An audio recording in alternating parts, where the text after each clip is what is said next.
I just finished sewing this bodice muslin for something that I'm going to sew soon, and I'm going to walk you through how I made it. A muslin or toile is just a test version of your garment or part of your garment. It allows you to work out fitting and style changes and increases the chance that you'll be happy with how your real garment fits. I've never sewed this vintage dress pattern from 1952, so I made a muslin of the bodice. Okay, I made 2 muslins, but we'll get to that. It's a much faster process than you may think, especially if you use some of my time-saving tips for armholes, necklines, and pin basting a zipper. Let's get started. Here is my pattern, and I have never taken the pattern pieces out of this very delicate envelope, so let's see what I've got here. All I need to find is the instructions and the jumper front and back and the neckline facings.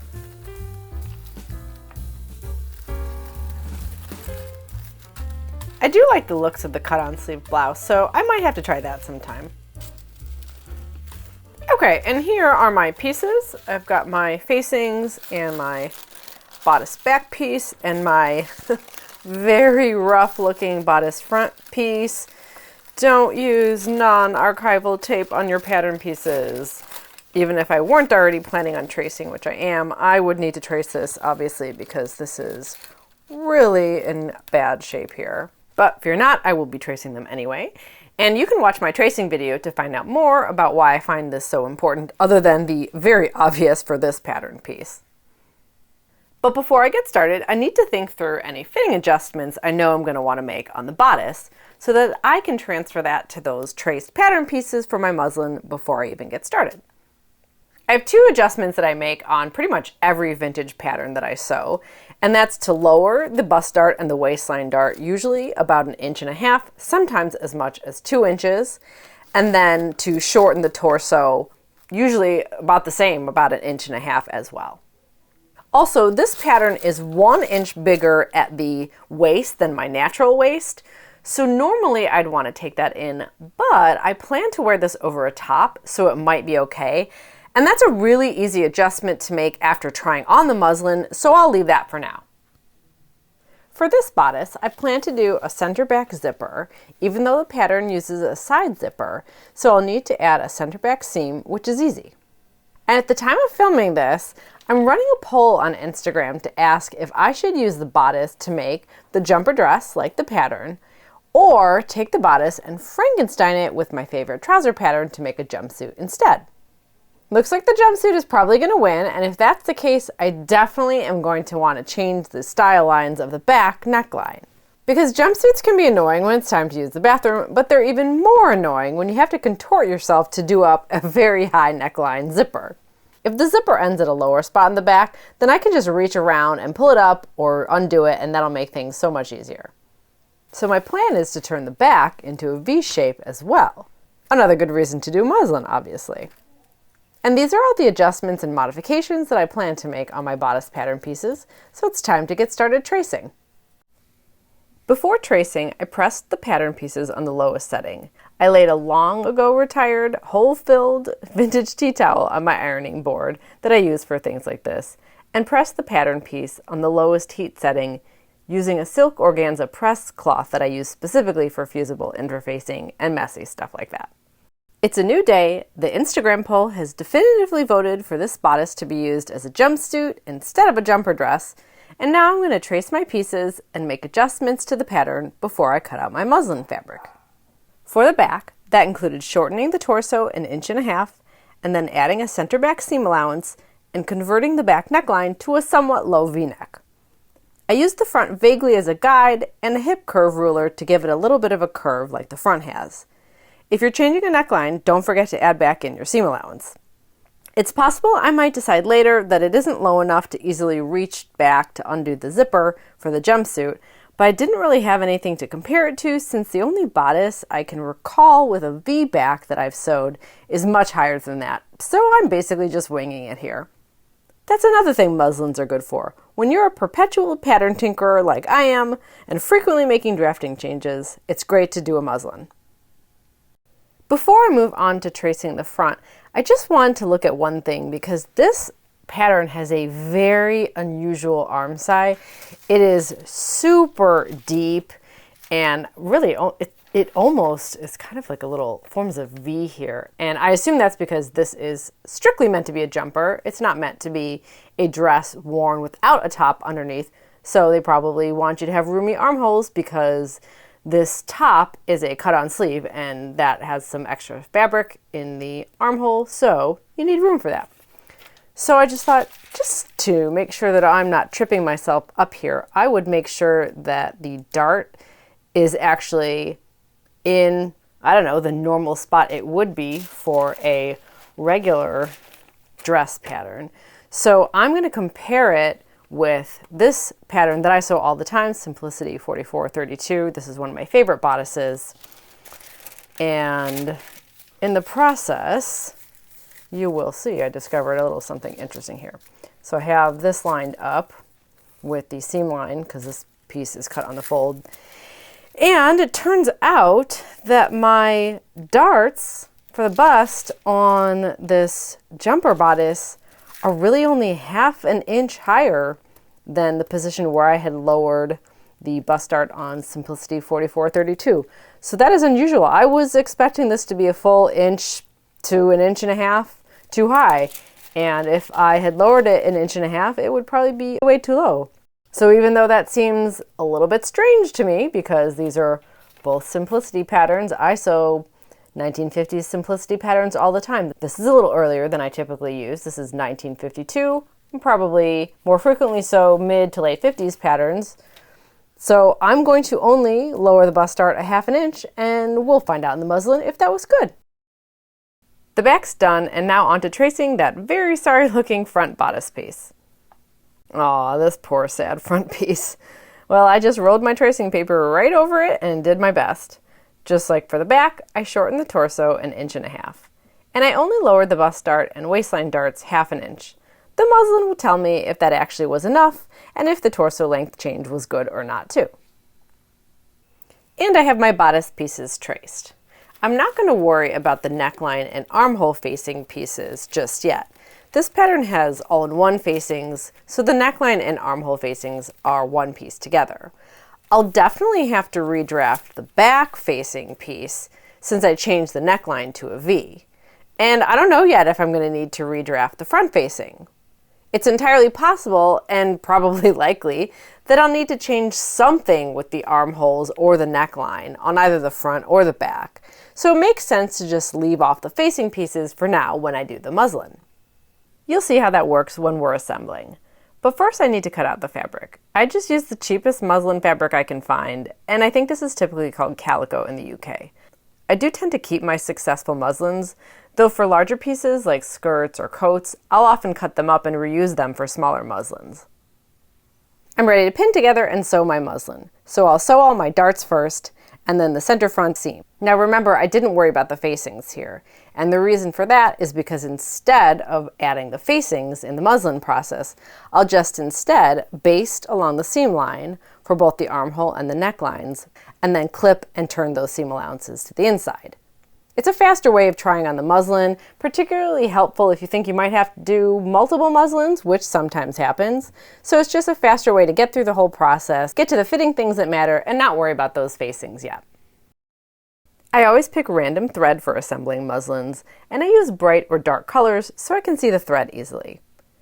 I start by basting along the neckline and armhole seam allowances on the front and back pieces like I mentioned, which I'll later clip and press to the inside. And darts are next. I use the longest stitch length I can to assemble everything for a muslin. That makes the seams fast to sew, but also really easy to rip out and redo if needed. I'm pretty chill about the whole thing, honestly. I like that the muslin is less commitment sewing. I don't usually press the fabric off the bolt first. I can do things like backstitch at the end of a dart, which I'd never normally do. I just don't worry about being quite so precise with things, and I like that. That being said, I do usually press darts and seams in muslins. Trying this on is closer than it may look. I just need to sew the center front seam to the dot as directed in my pattern, since this is a V-neck, and sew the shoulders and side seams. Now don't sew that center back seam because we need to add our zipper, and I'll show you the quick way that I do a zipper in a muslin. Now those seams are sewed. Before we get to the zipper, it's time to deal with the armhole and the neckline seam allowances that I basted on the seam line earlier.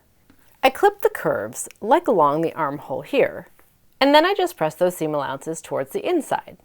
Doing this is a quick way to mimic how a neckline or a sleeveless armhole will look on the final garment, rather than dealing with facings or linings in a muslin. Okay, it's zipper time for the muslin, and I have my back neckline seam allowances pressed towards the inside. Now, there's a faster way to baste in a zipper in a muslin and a more proper way. If sewing a few more seams to baste a zipper in is the step that's going to prevent you from making a muslin in the first place, then try this fast way where I just pin baste the zipper in place. No sewing needed. Obviously, it may not always be appropriate in every case, but I find for most fitted dress bodices, this method works nicely. I'm going to show this to you with a lap zipper in mind, since that's what I'll be using and what most vintage patterns use, so that's how I roll. And this is with a 5/8 inch seam allowance. On the back right of the bodice, which will be the underside of the zipper, press in the seam allowance a 1/2 inch. On the back left of the bodice, which is the overlap side, press in the seam allowance 5/8 of an inch. Align the right side of your zipper tape up against the seam line on the right back bodice and pin along the length of the zipper. Make sure most of your zipper tape is hanging off at the bottom so you can try this on. You can also use a zipper that's way longer than you need, which is why on this one I didn't bother lining it up at the top. I just left it hang off on both ends. All that matters is that you can get into it. Place your pins parallel to the zipper so that you can open it up without stabbing yourself. Since this is a lap zipper, now all you have to do is line up the seam line on the left back, just slightly overlapping the right seam allowance so your zipper is hidden, and then go ahead and pin this in place. Not gonna lie, this is a fast method, but it's definitely the stabby McStabby way to baste a zipper. Sometimes I tuck the ends of the pin into the fabric, and I often place the pins facing towards the top at the bottom because I somehow feel like I'm less likely to stab myself that way. But that's really it to pin basting a zipper into place. So now all you have to do is try it on. Okay, and here is my muslin. Here's the front, and here it is from the back. You can see I've got zipper hanging down here, and some at the top, mainly because I didn't feel like bothering to orient it perfectly at the very top of the zipper, so I just slapped it right in the middle. So long as you have enough room to get yourself into the muslin, doesn't really matter how you handle your zipper. Usually I leave most of the tail at the bottom and a little bit at the top. Since this is a muslin for a jumpsuit under which I plan on wearing a top of some sort, I have tried my muslin on in the exact same scenario to get the idea for the fit with a shirt on underneath it. Now I've made one tweak already so far, and I know of a few that I want to make, so I'm going to walk you through it. Turns out that the bust darts and the waistline darts, I should probably lower at least another 1/2 inch or so. Even though I lowered them a 1/2 inch earlier, I still think that 1.5 inches like my usual would be too low, but I think probably 1 inch will be about where I land for in terms of lowering them. I also realized that the length of the bodice is a little bit too short on me. My natural waistline is more like at the end of where the actual raw edge of the fabric is, as opposed to 5/8 inch higher where the seam line would be. So I'm going to lower that back about 5/8 of an inch. Then there's a couple of other fitting things that I want to deal with. I have a pretty decent amount of room under the armhole and it's causing bagginess, which can often be a sign that you need to do a full bust adjustment, but otherwise I like how the bust fits. And so instead what I think I'm going to do is do 2 slight alterations, one of which I've already done on the right side, which is just take a wedge out from the armhole about to right about before I think where the bust dart started. And then I plan to pinch out a wedge of fabric and see how big that is, and then rotate out that fullness between the bust dart and then if I feel like I need to as well, the waistline dart too. You can do it to one or the other or split the difference between both of them, and I'll see what I think when I start doing that. That makes a much more nice fitting armhole already, even without making any other changes than this side, so I think that'll be the way to go for me for that. I probably think I'm okay from the back perspective because I want to make sure that I still have enough room for movement. That's kind of the thing about adjustments. You want to make sure you're not overfitting things either. And one last adjustment that I'd like to make relates to the style change that I made to make the back into a V-neck. Now the reason I did that was to make it easy to zip up and unzip myself, since this is going to be a jumpsuit and you have to do that in order to go to the bathroom. But I think that this is probably about 2 inches. This is sort of like the length I can reach without craning my arm too much. And I think I probably want to lower it maybe another 2 inches to make that a little bit easier for me to unzip. Now keep in mind, there's no one right way to make adjustments. So the choices that I'm making for this bodice may not be the choices that you would make if you were doing this bodice. But this is what I'm going to do, and I'm going to make a second muslin with these adjustments, try it on, and see if I'm happier with the fit there. But I think this is looking great. I'm very happy with the neckline. I think the shoulders look really nice, and I think this is going to be a really cute jumpsuit. So let's go do a second muslin. Since I was lowering the bust and waistline darts again, I decided to trace off a new version of the front bodice. Then I could tackle the 2 fitting adjustments for the armhole. I took a 1/4 inch wedge out of the side seam as I was lowering the bust dart, and then it was time to transfer the volume of the gaping armhole to the darts. I found a point in the middle where I could draw a straight line through the center of both the waistline dart and bust dart for them to join up, and then connected that center point to the notch in the armhole. Then I just slashed through those lines, and you have to be really careful to not slash all the way to that center point where they all meet in the middle, or you'll need to tape it back together again. Did I accidentally do that? Yes, I did. I decided I wanted to get rid of a 1/4 inch of fabric at the armhole, so I just folded that amount closed right at the armhole notch, and you'll see how it opens up the darts. So it's basically just transferring the volume from the armhole to the darts, magically making it disappear. Hopefully, anyway. We'll see if it turns out to be enough. So then you just slide some new paper under and tape it together, trimming off the excess paper at the end of the darts, or you can retrace your pattern piece, which I often do. And you'll need to smooth out the arm side a little bit, particularly if your wedge was bigger. I forgot to show that, but I did that step too.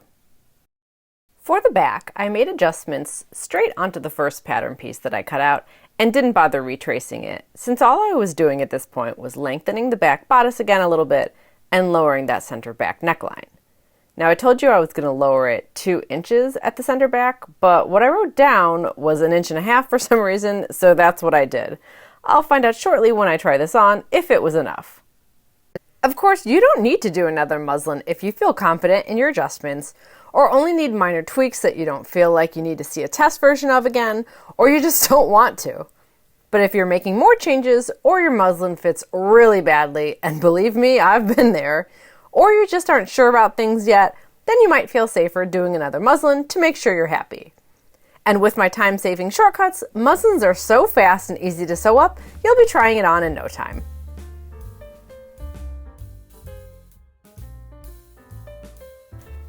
Okay, so here is my second muslin. It's not perfect, but it's better. Turns out that I don't actually think that I lower the bust darts enough unless I'm wearing one particular bra, which I may not always be. So even though I compared the pattern piece originally to another one and thought I wasn't going to need to lower the bust darts 1.5 inches, in the end, I'm going to have lowered them 1.5 inches like I usually do. I should have just trusted my original instinct with those. My extra lower V in the back is perfect now, and the bodice is a good length now too. My armhole adjustments help with the gaping in the front a lot, and I think that the back I'm just going to leave it as is and see how that works out for the final garment. Sometimes things like armhole adjustments can be a little bit difficult to suss out on a muslin because you don't actually have the weight of a skirt or pants in the case of a jumpsuit pulling down on the fabric. So I do like to give that a little bit of a tug when I'm wearing it to kind of simulate that extra weight that you would have from the fabric on the bottom half of your garment. And I think other than lowering those bust darts a little bit more, I'm good to go for the final garment with this. Like I said before, there's not really one right way to approach muslin adjustments. And a muslin can't guarantee that you're going to love the final garment, but it sure does increase the chance that you'll be happier with the fit of the finished garment in the end. I've had some muslins that were truly hysterical looking when I tried them on, so who wants a chance wasting real fabric on that? That's why I don't have a problem doing a muslin or two to increase the chance that I'll love the final garment. I'll hopefully be sewing up the real garment with this fabric soon, but in the meantime, you can watch one of these other 2 videos, and I'll see you soon with more vintage sewing.